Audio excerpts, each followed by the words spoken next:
You very much समय देने के लिए। खैर आपको पता ही है कि आज का दिन सिर्फ इकलौती ट्रेडिंग का सेशन है। कल 26 जनवरी के कारण छुट्टी है बाज़ार की, फिर 2 दिन सैटरडे संडे की छुट्टी है। तो कल आप 26 जनवरी जब एंजॉय करेंगे, ठीक उससे पहले जो 26 जनवरी में हमारे मेहमान होते हैं उसके बारे में मैं आपको जानकारी दे देता हूँ। और ये मेहमान सीधा दिल्ली नहीं उतर रहे, ये जयपुर में उतर रहे हैं। कौन है हमारे मेहमान, क्यों जयपुर में आ रहे हैं, पहले इस सारी जानकारी देने के लिए मेरी सहयोगी सुमिता मेरे साथ जुड़ रही है। सुमिता, भी ये नया कल्चर सा है कि इंडिया के अंदर अब कोई भी बड़ा मेहमान आता है तो कोई अहमदाबाद लैंड करता है, कोई बेंगलुरु लैंड करता है। अब हमारे जो 26 जनवरी के मेहमान आने वाले, पहले तो वो भी बता दीजिएगा, और वो जयपुर में लैंड करने हैं। ऐसा क्या, दिल्ली में ट्रैफिक ज़्यादा है क्या, इसलिए जयपुर लैंड कर रहे हैं? जी डिम्पी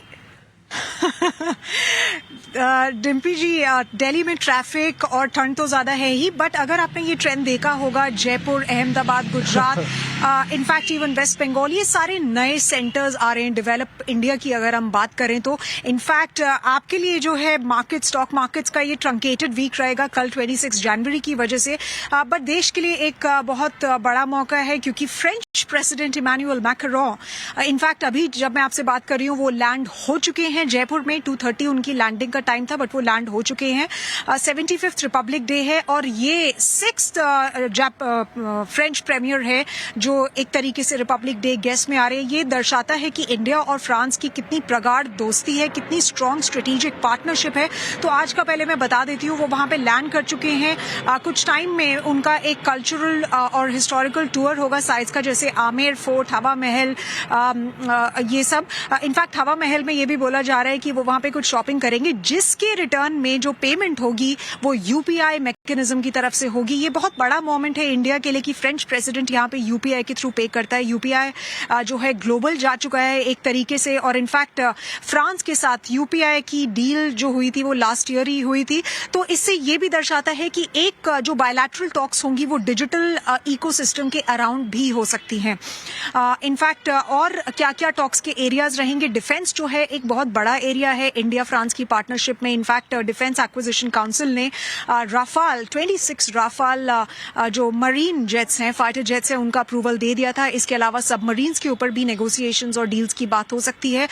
ये इनफैक्ट लास्ट ईयर की टॉक्स का कंटिन्यूएशन। आपको याद होगा prime minister Modi Bastille day में गए थे फ्रांस में लास्ट ईयर जुलाई में एज गेस्ट ऑफ ऑनर बन के। उसके बाद जो है मैक्रोन आए दिल्ली G20 समिट के दौरान।